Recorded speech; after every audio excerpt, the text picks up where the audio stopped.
આફત આવે ને તો પરસોત્તમ સોલંકીને યાદ કરી. હું તલવારની અણીએ લડી પણ હું તને ક્યાંય દુઃખ નહીં આપું. અને આપણો સમાજ છે ને બહુ ભોળો. મને ખબર છે કે જ્યારે હું કંઈ નતું અને અહીંયા મારી નાની ઝૂંપડી કે એ મેં દેલવાડામાં રાખી. અને જ્યારે બી અહીંયા આવું તો ના હું રોકા. અને સમાજની જે પીડા હતી એ હું સમજતો પણ હું મજબૂર થઈ જતો. રામભાઈ, ઊંઝાભાઈ, આ બધા મારા અંગત મિત્રો. મેં કોઈ દિવસ આ લોકોને રાજકીય રીતે મેં નથી અને મને ગમતું બી. ઘણા મને બહુ વાર વાતો કરે કે પરસોત્તમભાઈ તમારે આમ કરવું જોઈએ, પરસોત્તમભાઈ તમારે આમ કરવું જોઈએ. ત્યાંનું એ લોકોને કહેતું કે ભાઈ હું બોમ્બેમાં રહું. અને આ બધી નાની નાની વાતો છે ને મને ન ગમતી. કેમ કે બધી હું જિંદગી જીવીને બહાર આવી. મને ઘણી વાર બધા કે પરસોત્તમભાઈ તમે શું કર્યું? મેં કીધું જે મેં કરી તમે કોઈ નહીં કરી. અને મેં હકીકતમાં દિલથી કરી.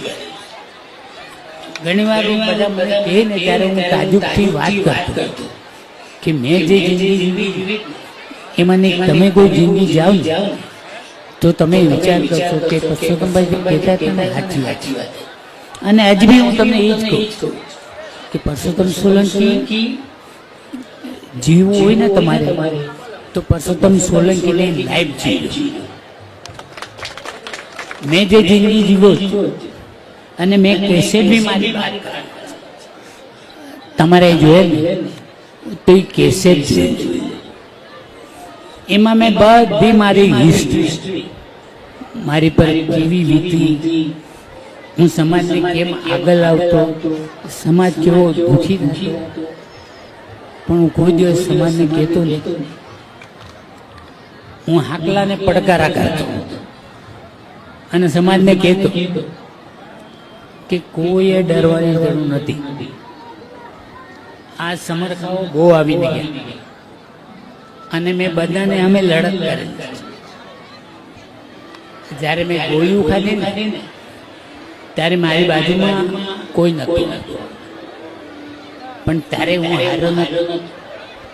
ગોળીઓ ખાઈને બી જીવ્યો અને હજી જીવું. જેને જીવવું હોય ને તો પરસોત્તમ સોલંકી જેવી જિંદગી જીવી.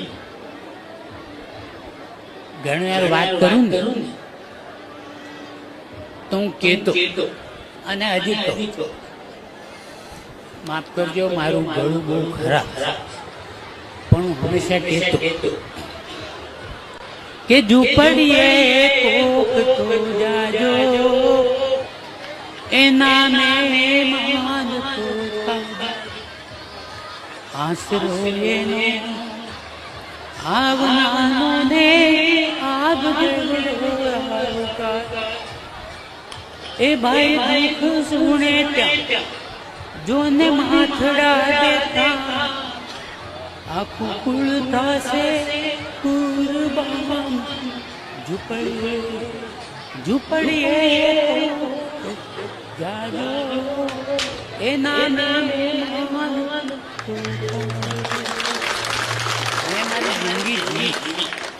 હું બધાને કહેતો કે મેં જે જિંદગી જીવી એ તમે બધા જીવો અને સમાજને કંઈ કરીને દેખાડો. મારી જિંદગી હું જીવ જ નહીં એવી તમે લોકો બી જિંદગી જીવો. હું આજે અહીંયા આવું અને મારી દીકરી દીપુને હું ઘણી વાર વાત કરું અને દીપુ મારી બહુ નમ્ર. હું કઈ વાત કરું તો રડવા માંડો. ત્યારે હું દીકુને કહેતો કે દીકરા આવી બધી દુઃખ સહન કરવાની તને બી શક્તિ આપે, તું બી જીવ, તને ક્યાંય આફત આવે ને તો પરસોત્તમ સોલંકીને યાદ કરજે. હું તલવારની અણીએ લડી પણ હું તને ક્યાંય દુઃખ નહીં આવતું. અને આપણો સમાજ છે ને બહુ ભોળો, બહુ કોઈ વિચારે ને તો તાજુબ લાગે, પણ મારો સમાજ છે ને મારો સમાજ. હું કોળીનો દીકરો, હું કોળીનો દીકરો, અને કોળી ઉપર જો કોઈ બી તકલીફ આવે તો પરસોત્તમ સોલંકીને જરૂર યાદ કરજો. તમારા દુઃખમાં આવી, સુખમાં કંઈ નહીં આવ, પણ દુઃખમાં આવું અને તમારા બધાના દુઃખ દૂર કરું એવી ભગવાન અને માતાજી હું પ્રાર્થના કરું. અને હું જ્યાં સુધી જીવી ત્યાં સુધી હું આપણા સમાજની હંમેશા સેવા કરતો રહું અને જીવું ત્યાં સુધી હંમેશા આગળ વધું એવી ભગવાન અને માતાજી હું પ્રાર્થના કરું. અહીંયા જે બોલાયો દીપુએ જે મને માનપણ આપ્યું તે બદલ મારી દીકરી દીપુને અને મારા રામભાઈ જે મારા ખૂબ અંગત મિત્ર અને અસ્કરભાઈ, આ બધાને હું ખૂબ આભાર માનું અને આ બધા આગળ વધે એવી શુભકામના. આટલું કહેવું અસ્તુ. ભારત માતા કી જય. બધાને મારા સીતારામ. મિત્રો, મારા પેલા ચેતનકુમાર વે, રામભાઈ વાડાવે સમાજના એકત્રીકરણ માટે, સમાજના ભવિષ્યમાં સમાજને કઈ રીતે માર્ગદર્શન પાઠવવું, સમાજને કઈ રીતે એક તાતરે જોડી રાખવું, એની માટે મારા પેલા ઘણા બધા આગેવાનોએ પોતપોતાના કરેલા કામો સમાજ વચ્ચે, આપ સૌના વચ્ચે એનો પ્રસ્તાવ મૂક્યો હશે. મિત્રો, સમાજના એક યુવા પ્રમુખ તરીકે, કોળી સેનાના એક યુવા પ્રમુખ તરીકે હું જ્યારે સમૂહ લગ્નમાં જોડાઉં છું, મારા પેલા ઘણા બધા આગેવાનો સમાજને ક્યાંક ને ક્યાંક માર્ગદર્શનો આપતા હોય છે.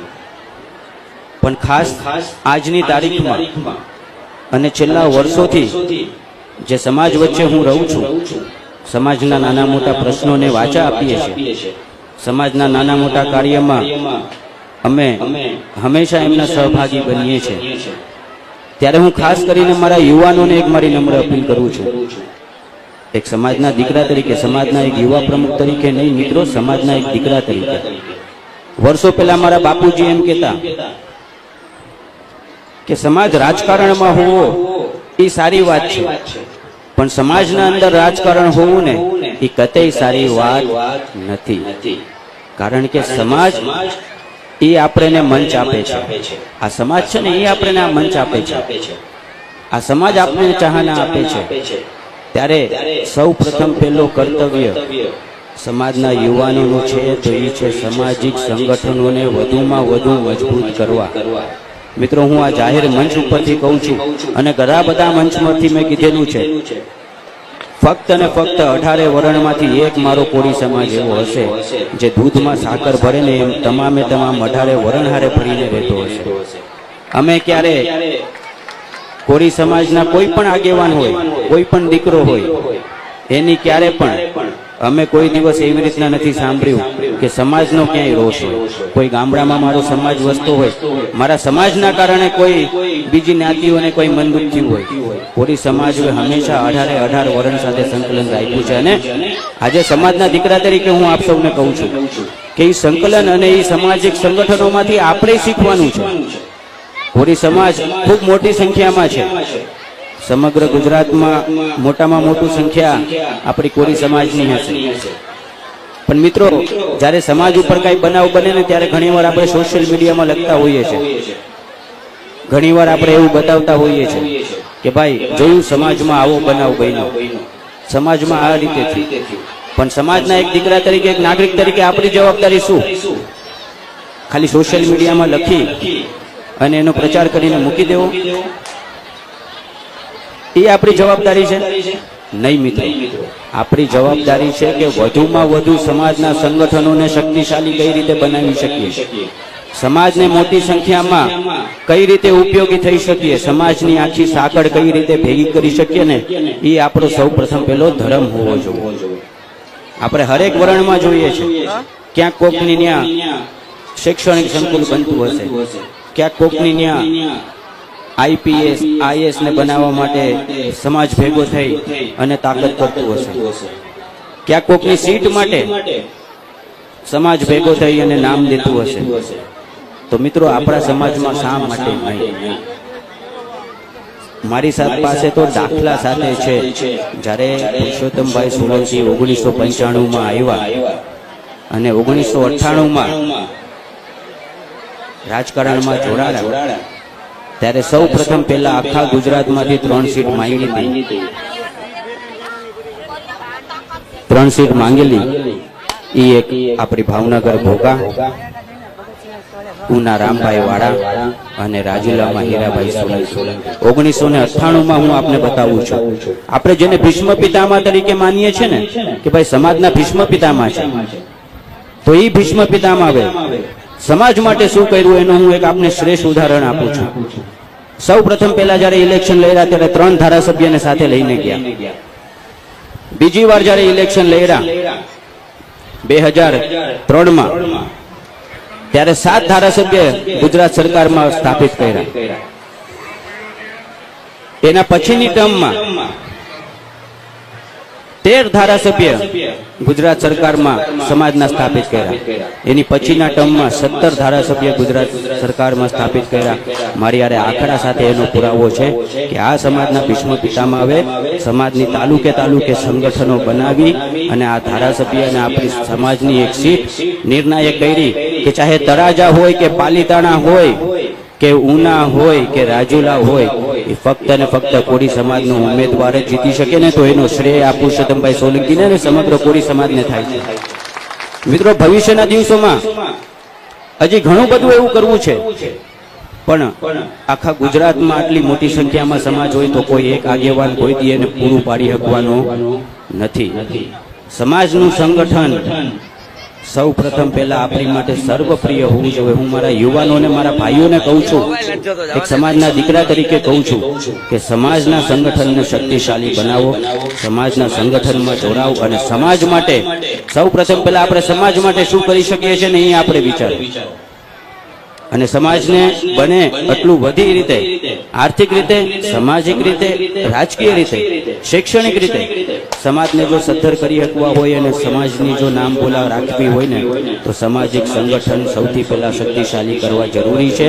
એટલે સમગ્ર ગુજરાતમાં હું કહું છું, હરેક સામાજિક મંચ ઉપરથી હું કહું છું કે સમાજના યુવાનો સૌ પ્રથમ પહેલા સમાજના સંગઠનોમાં જોડાવ, સમાજના સંગઠનને શક્તિશાળી કરો. સમાજમાં એકથી એક ચડિયાતા આપણા વીરનરો છે, એકથી એક ચડિયાતા આપણા આગેવાનો છે, પણ એ શ્રેય આપણે સૌ પ્રથમ પહેલા આપણા સમાજને અપાવવો જોઈએ. એટલે આપણા સમાજના સંગઠનોમાં જોડાવ એવી આપ સૌ પાસે મારી પ્રાર્થના, અભ્યર્થના. આ સરસ મજાના આ તમામ આયોજનને જે આ દીપસ્વી અમે કહીએ છીએ ને, હું બેનને ઘણી વાર હસાવું કે બેન આપનું નામ જ એવું છે ને કે દીપમાલા જેવું છે કે જ્યાં જાઓ ને તમે એક નવી કિરણ અને નવી જ્યોત જલાવો છો.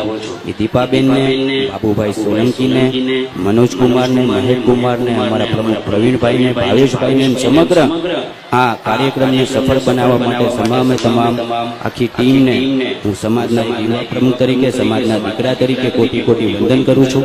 સમાજના આવા જ કાર્યક્રમો કરતા રહો અને બેન સાથે ખભેથી ખભો મલાવી અને સમાજમાં રાજકારણ નહીં પણ સમાજના સંગઠનો ભવિષ્યના દિવસોમાં કેવી રીતે શક્તિશાળી બની શકે અને ઉના, ગીરગઢડા, ચાહે કોડીનાર, વેરાવળ તમામ તાલુકાને આ ગીર સોમનાથ જિલ્લા સાથે જોડી અને સમાજની તાકાત વધુમાં વધુ કઈ રીતે વિકસિત કરી શકાય એ માટે આપ સૌ પ્રયત્ન કરજો.